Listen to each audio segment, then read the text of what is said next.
What's up there, YouTubers and fellow riders? The Kim is back at it again in the garage, cooking up another DIY for you on how to clean your rotor disc buttons. Stay tuned.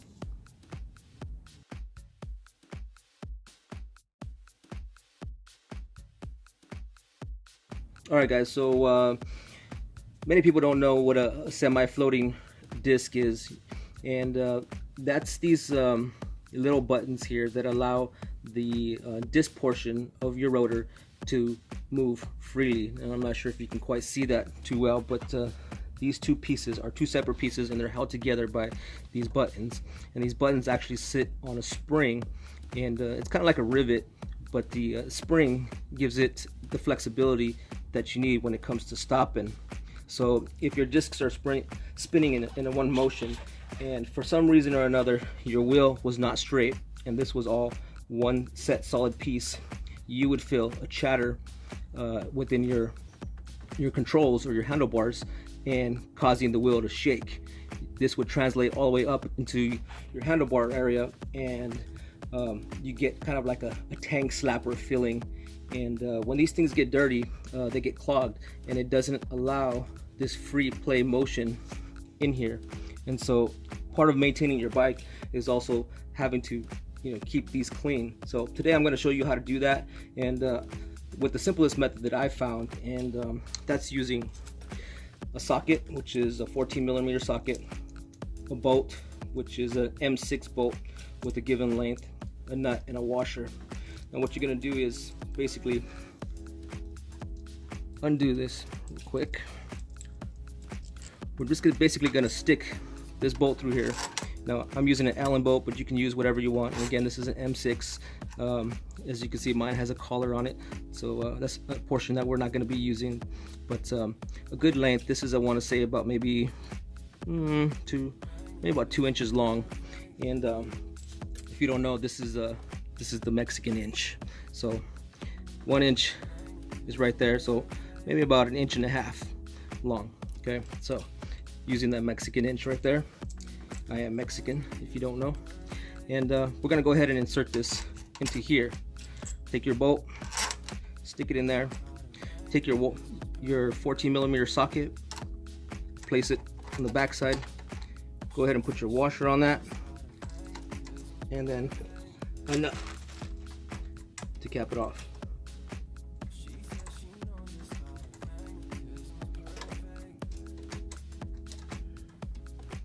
You're gonna go ahead and tighten that down. Now, as you can see, some of these may move and may not, and you can go ahead and test them, but I've already gone ahead and sprayed some simple green on there to clean it up. Now, you want to use something that doesn't have a grease in it, because of course we don't want grease on our rotor or on our pads in any way.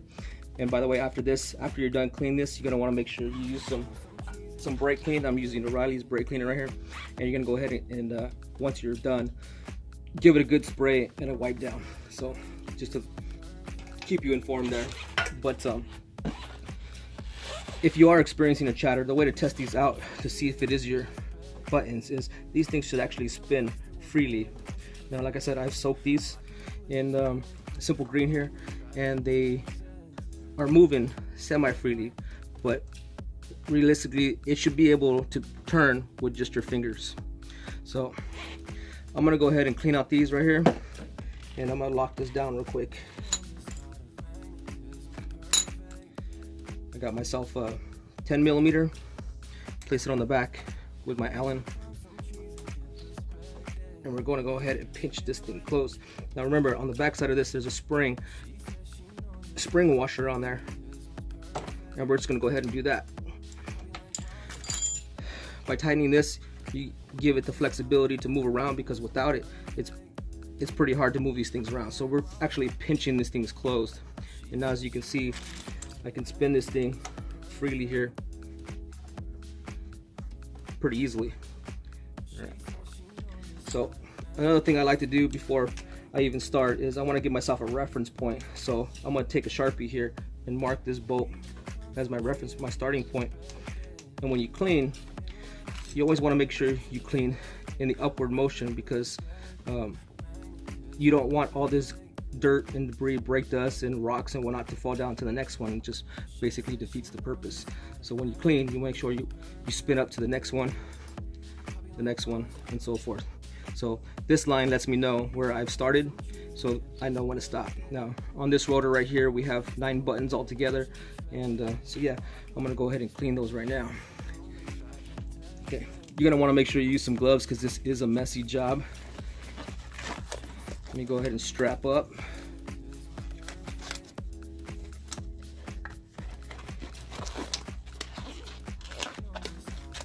I'm gonna go ahead and take my degreaser, and I'm gonna push on the back side of the button here and get some liquid in there. Now remember, there is a crack in each part of these that goes through, so you can generally spray in this area and kind of turn the bolt around with your hand, freeing it up, wiggling it around. You're also going to need a toothbrush here, and I got plenty of these, you know, old toothbrushes that I don't use, and I just keep them in my toolbox here. But you're going to take your toothbrush, you're going to give it some pressure on the back side, move this around, you're going to push out a little bit, and you're going to clean in this crack. You're just going to scrub, spin, scrub, spin, and back and forth. Now, some of you may think that I'm not getting in there because there's not a whole lot of gap, but if I push on it and I stick this toothbrush in there, you can see that it holds in place and that we are getting inside there. So, clean it out, spin it.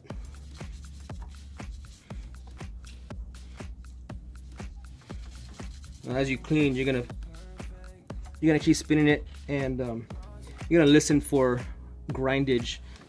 If you hear grindage as you spin it, then you know you still got some dirt and debris in there, and you want to keep cleaning until it spins to where you don't hear any grindage. Go ahead and get some more light on here. Go.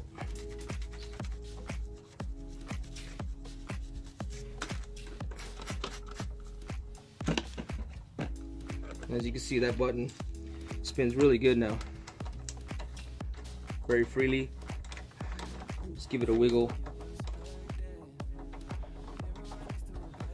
And we got much more movement than we had before. That's great. That's what you want. Okay. Now for the back side, it's a little more difficult to get to. It's harder. You can cut your brush if you want, and so you can get in here better, but I generally just spin it around with the bristles, scrubbing the back side.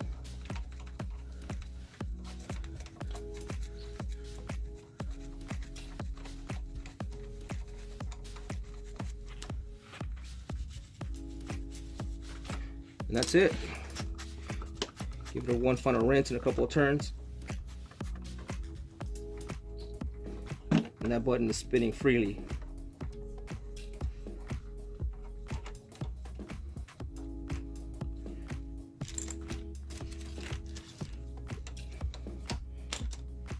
Make sure you have some paper towels on hand too, so you can wipe stuff down.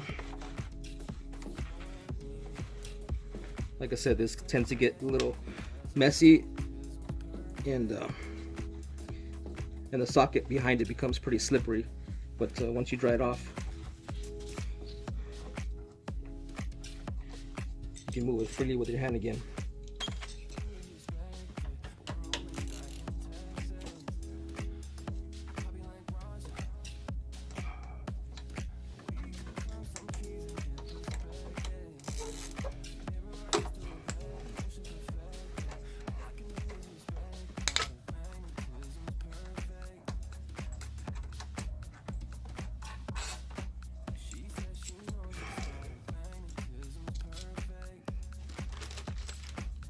That's it.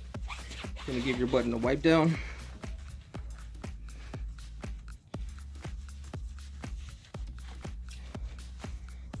And if all went according to plan, you should now be able to move your button freely. To show you that it is moving, I'm gonna go ahead and mark it with a line.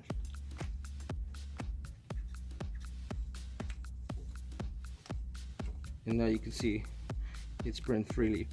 Now, if when you're moving it, you do feel a little crunchiness in there, you're gonna want to go back in there and clean it again. But at this point right now, I'm not feeling nothing in here. So like I said, this is our starting point. We're gonna go ahead and spin up to the next one and repeat the procedure.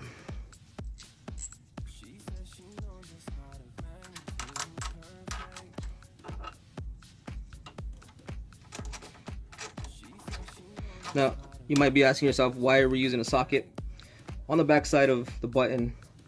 And I'm not quite sure if you can see that on the opposite side. This fits over the washer area right here.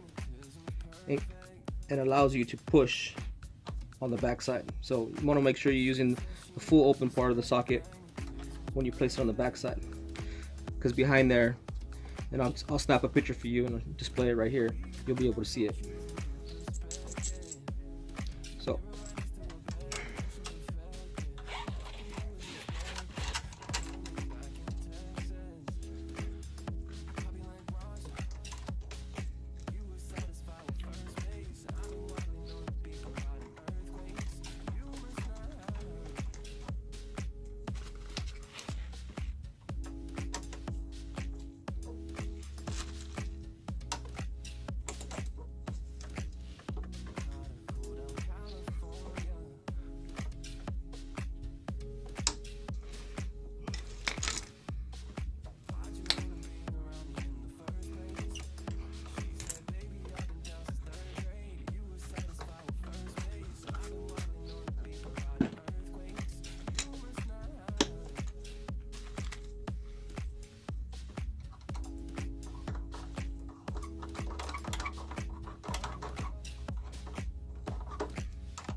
yeah.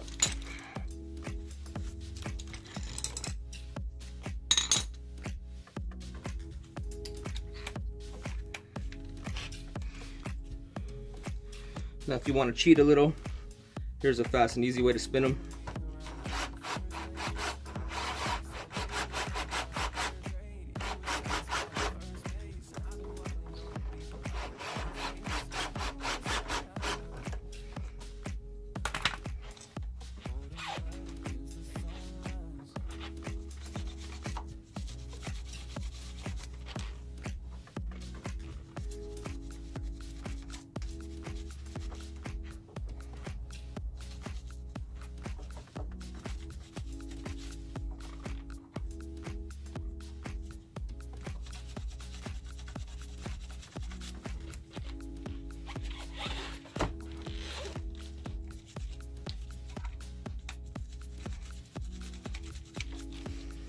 And again, all I'm doing is cracking them, bending them into different positions so I can get my brush in there to clean them up.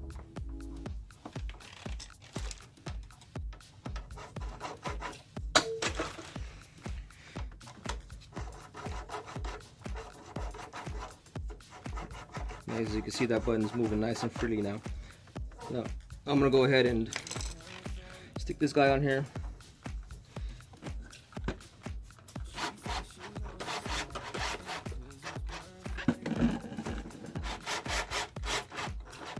Wiggle it around a little bit if you like. You could even stick a brush in there. Do a little cheating. As long as you're pushing down at an angle, your brush is getting in there.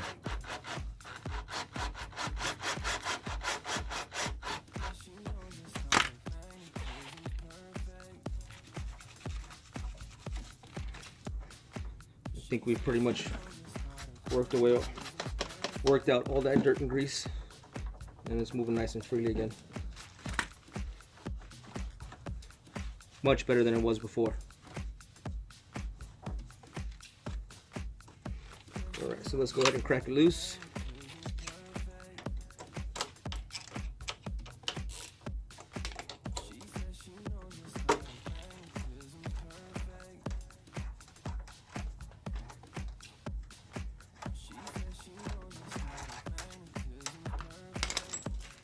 clean up that button.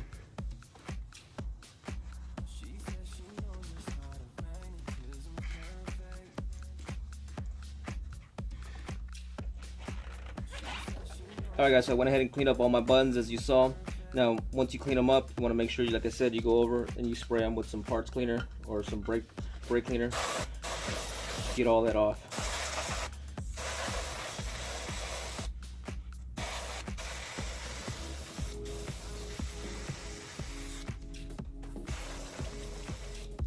Okay.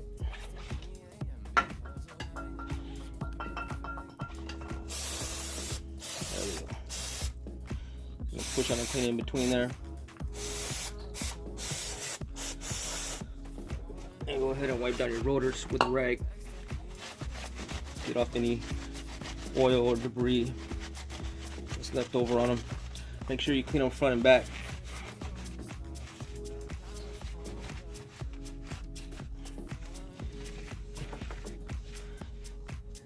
And also you're gonna want to make sure you spray some on your caliper, and if you can, down into your brake pads. Okay. So some of you might be tempted to want to lubricate these, and let me tell you why that's a bad idea. Any type of lubrication, oil or grease, when this rotor is spinning at 90 miles an hour, that lubrication is going to come flying out of here and onto your rotor. So I do not suggest that you lubricate these in any way to keep them from getting gunked up. So no WD-40, no PJ Blaster or PB Blaster. Keep these exactly the way they are. This is exactly how they were intended to be. Do not spray any type of grease or lubricant anywhere near your rotors. So as always guys, I hope you enjoyed this tutorial. If you did, go ahead and hit the like button. If you don't, well, hit the dislike button, but let me know why in the comments below. And as always, don't forget to like, subscribe and share, and I'll see you next problem.